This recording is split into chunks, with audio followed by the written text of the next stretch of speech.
नमस्कार, सभी का स्वागत है स्टडी विथ फोकस चैनल पर। आज मैं फिर आपके सामने एक महत्वपूर्ण टॉपिक लेके आया हूं जिसका नाम है आइंस्टीन का प्रकाश वैद्युत समीकरण।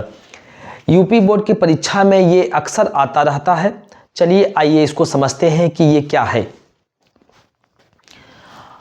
सन 1905 में आइंस्टीन ने प्रकाश वैद्युत प्रभाव की सफल व्याख्या की और एक समीकरण दिया जिसे आइंस्टीन का प्रकाश वैद्युत समीकरण कहते हैं। तो क्या नाम लिया गया? प्रकाश वैद्युत प्रभाव। प्रकाश वैद्युत प्रभाव, इसका एक और नाम है प्रकाश वैद्युत उत्सर्जन। नाम बहुत जरूरी है, कभी कभी आता हुआ टॉपिक छूट जाता है बस नाम की वजह से, नाम क्लियर नहीं रहता।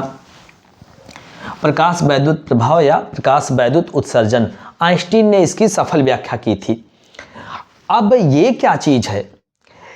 इसका मतलब कि प्रकाश के प्रभाव से धातु से इलेक्ट्रॉन उत्सर्जित होने की जो घटना है उसी को प्रकाश वैद्युत प्रभाव कहते हैं। और इसकी व्याख्या आइंस्टीन ने की है एक समीकरण देकर। वो समीकरण ये रहा आपके सामने, half m v max square बराबर h nu minus nu naught. ठीक है, अभी इसी को हम डेरिवेट आज करेंगे, इसी का निगमन करेंगे, समझेंगे कि ये क्या चीज है। तो इसकी व्याख्या करने के लिए आइंस्टीन ने प्रकाश के क्वांटम सिद्धांत का सहारा लिया। प्रकाश का क्वांटम सिद्धांत अब क्या है भैया? प्रकाश का क्वांटम सिद्धांत। ठीक है, इस सिद्धांत के अनुसार प्रकाश ऊर्जा के छोटे छोटे पैकेटों या बंडलों के रूप में चलता है जिसे फोटॉन या क्वांटा कहते हैं, जिसे फोटॉन या क्वांटा कहते हैं। ठीक है, और प्रत्येक जो फोटॉन की ऊर्जा होती है वो एच न्यू होती है। प्रत्येक फोटॉन की जो ऊर्जा होती है एच न्यू होती है, जहां पे ये न्यू प्रकाश की आवृत्ति है। प्रकाश की आवृत्ति है और जो एच है ये प्लांक नियतांक है आपका भैया, प्लांक नियतांक है।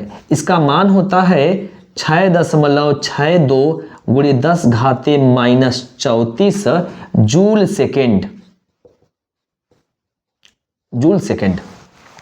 ठीक है, इतनी जानकारी है तो आप प्रकाश वैद्युत समीकरण को समझ जाएंगे। चलिए अब इसकी शुरुआत करते हैं। ठीक है, ये मान लीजिए कोई धातु का तल है, थोड़ा इधर बनाते हैं ताकि वो दिखे।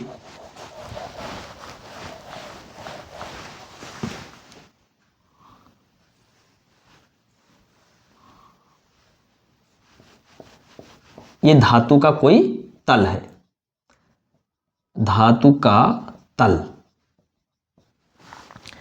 तो आइंस्टीन ने बताया कि जब कोई फोटॉन धातु के तल पर गिरता है, ये फोटॉन है, इसकी ऊर्जा एच न्यू होती है। तो जब फोटॉन किसी धातु के तल पर गिरता है तो वह अपनी संपूर्ण ऊर्जा एच न्यू को धातु में उपस्थित किसी एक इलेक्ट्रॉन को दे देता है। तो इन्होंने कहा कि जब फोटॉन किसी धातु के तल पर गिरता है तो अपनी ऊर्जा एच न्यू को धातु में उपस्थित इलेक्ट्रॉनों में से किसी एक इलेक्ट्रॉन को अपनी ऊर्जा वो दे देता है और उसका स्वयं का अस्तित्व समाप्त हो जाता है। तो यहाँ पे मान लीजिए कोई इलेक्ट्रॉन है जिसको फोटॉन ने अपनी ऊर्जा दे दी। तो जब ये ऊर्जा दे दी तो यह ऊर्जा दो प्रकार से व्यय होगी। एक तो इलेक्ट्रॉन को धातु के अंदर पृष्ठ तक लाने में व्यय हो जाएगी। मतलब जब जैसे इस चीज को समझ लीजिएगा, जैसे ये कोई धातु का तल है, इलेक्ट्रॉन इसके अंदर है। ठीक है, अब ये अगर बाहर ऊपर आ गया तो ये माना जाएगा कि इसका उत्सर्जन हो गया। एग्जाम्पल के लिए, जैसे जब पसीना हम लोगों के अंदर रहता है शरीर के, जब वो बाहर आ जाता है तो वो समझ लीजिए पसीने का उत्सर्जन हो गया। तो वैसे ही इलेक्ट्रॉन जब धातु के तल पर आ जाता है, एकदम ऊपर आ जाता है, तो वो उसका उत्सर्जन माना जाता है, और उसमें जो न्यूनतम ऊर्जा आवश्यक होती है उसी को कार्यफलन कहते हैं। तो यह जो ऊर्जा होती है यचन्यू होती है, दो प्रकार से व्यय होती है। एक क्या है कि इलेक्ट्रॉन को धातु के अंदर से पृष्ठ तक ले जाने में खर्च होती है, जिसको कार्यफलन कहते हैं, कार्यफलन W, और जो इसका मान होता है एच न्यू नॉट, जहां पे न्यू नॉट क्या है, देहली आवृत्ति है। अगर इससे कम आवृत्ति का प्रकाश रहेगा तो प्रकाश वैद्युत प्रभाव की घटना होगी ही नहीं। ठीक है, तो इस ऊर्जा में से इतना क्या हो गया, इलेक्ट्रॉन को यहां से यहां तक ले गया। ठीक है, हाँ, पृष्ठ के ऊपर तक। अब अगर और ऊर्जा है तो इस इलेक्ट्रॉन को गतिज ऊर्जा के रूप में मिलेगी, गतिज ऊर्जा के रूप में मिलेगी। तो कहने का मतलब क्या है, जो फोटॉन की ऊर्जा एचन्यू होती है उसका कुछ भाग कार्यफलन में चला जाता है, और जो शेष भाग बचता है वही इलेक्ट्रॉन को गतिज ऊर्जा के रूप में प्राप्त हो जाता है। तो अब ये समझ में आ रहा है, अब ये समझ में आ रहा है कि जो फोटॉन की ऊर्जा होती है एचन्यू, वो उसका कुछ भाग कार्यफलन के रूप में, और जो शेष भाग है वो इलेक्ट्रॉन को गतिज ऊर्जा प्राप्त करने में खर्च हो जाता है, व्यय हो जाता है। ठीक है, अगर ये देखिएगा, अगर इलेक्ट्रॉन का द्रव्यमान मान लीजिए m है, स्मॉल m है, और इलेक्ट्रॉन द्वारा प्राप्त जो अधिकतम वेग है वो v मैक्स है, तब इलेक्ट्रॉन द्वारा अर्जित गतिज ऊर्जा कितनी हो जाएगी, E के बराबर half m v max square. ठीक है, हमने कुछ नहीं किया, ये गतिज ऊर्जा का सूत्र है। ठीक है, अब समीकरण 2 से E के का मान हम समीकरण 1 में रखते हैं, तो क्या मिलेगा आपको, एच न्यू बराबर हो जाएगा W plus half m v max square. ठीक है, अब तो W का भी मान रख दीजिए, एच न्यू बराबर हो जाएगा एच न्यू नॉट। ठीक है, W जो है कार्यफलन है, और ये होता है आपका, वहां पे बता दिया गया एच न्यू नॉट, जहां पे न्यू नॉट क्या, देहली आवृत्ति। अब plus half m v max square.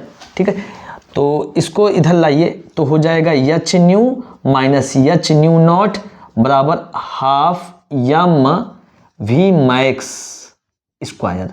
ठीक है, यहां से आप क्या करिए, यहां से h कॉमन ले लीजिए, क्या हो जाएगा आपका h new minus nu not और बराबर half m v max square. ठीक है, तो ये आ गया है, लेकिन हर फार्मूला फिजिक्स का एक व्यवस्थित ढंग से लिखा गया है। एग्जाम्पल के लिए F बराबर m a होता है तो हम ऐसा नहीं लिखते F बराबर a m। ठीक है, ऐसा बिल्कुल नहीं लिखेंगे।